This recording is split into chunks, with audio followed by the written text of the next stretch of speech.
kabajamtoota daawwattootaa fi miseensota waldaa dargaggoota caffee hojii gamtaa waliigalaa akkam jirtu anaa dhufuu isiniin jenne bakki itti argamnu kun egzibiishinii giddugala egzibiishinii bulchiinsa magaalaa Finfinnee keessattidha. Bakka kanatti waldaan dargaggoota caffee hojii gamtaa oomishaalee garaagaraa dhiyeessee jira akkuma argaa jirtan kana.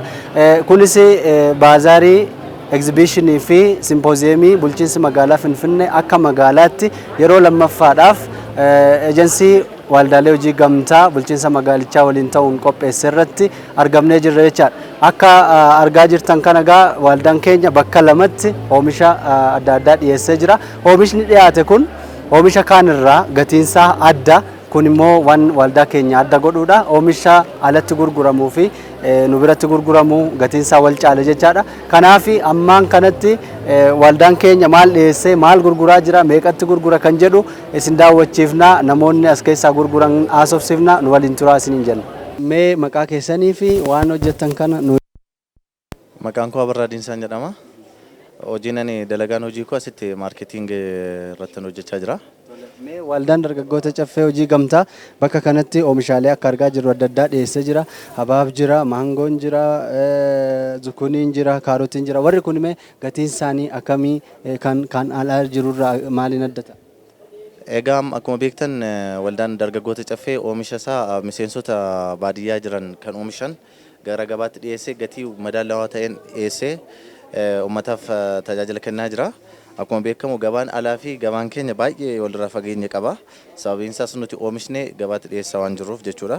Kanneen keessaa fakkeenyaaf amma yoo waannona asii qabnu kana olaal shunkurtii diimaan qarshii 16, timaatimiin 18, paappayaan 25, habaabni birrii 30, zukkuniin birrii 30, kiyaarri birrii 30, kaaroonni birrii 30,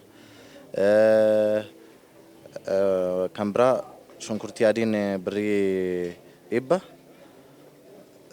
goommanni birrii 20, kan biraa dinnichi 25, akkasumas appilii firee gosa garaagaraatu jira.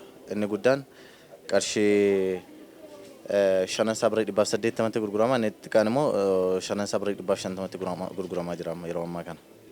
Gaanaa fi garaagarummaan alaa fi keessa jiru akkamitti ilaaltu? Yoo xiqqaate gosoota oomisha asii qabnu kanarraa gabaa asii fi gabaa alaarra garaagarummaan qarshii 5 haga qarshii 10tu jira. Oomisha tokko irratti jechuudha.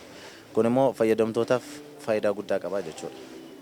Kanaaf galatoomaa isiniin jenna baanuu ibsitanii fi akkasumallee kanaan kuduraa muduraan alatti midhaan dheedhiillee akka xaafii, qamadii, misirrii keessatti bakka biraa nuu kenname irratti dhiyeessaa jirra jechaadha.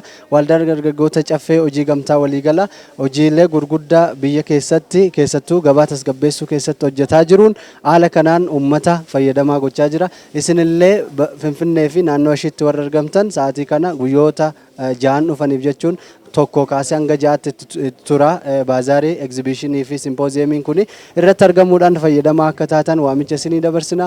Galatooma nu waliin tura. Egaan daawwattoota keenya waldaan dargaggoota caffee hojii gamtaa oomisha kuduraa fi muduraa qofa miti kan dhiyeessu midhaan dheedhii garaagaraa dhiyeessa. Amma immoo kutaa lammataa kan nuu kenname iddoo itti hojjennutti gurgurru jirra. Bakka kanatti akka argaa jirtan xaafii hadiin jira, walmakaan jira. Qamadiin jira, misirri jira jechaadha.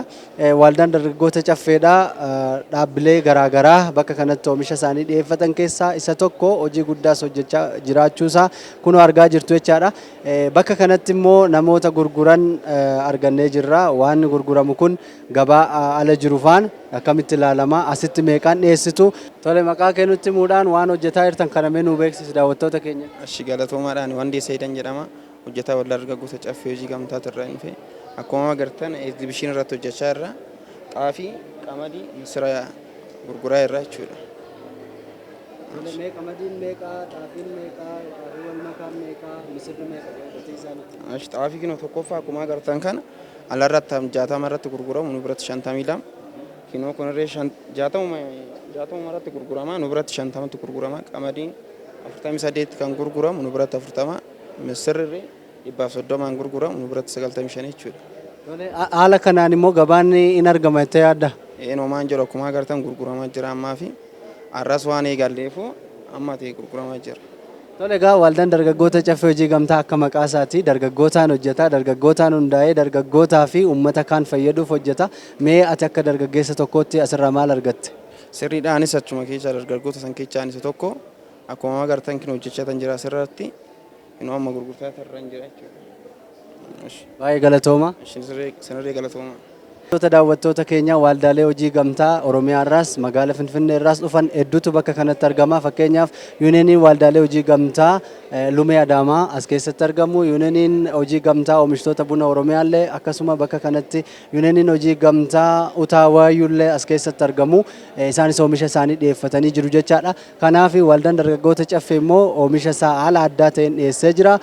Isinis baazaarii egzibiishinii fi simpooziyemii guyyaa 6 turu kanarratti arrarraa kaastanii argamtanii fayyadamaa ta'uu dandeessu isiniin jenna. Galatooma, turtii gaarii.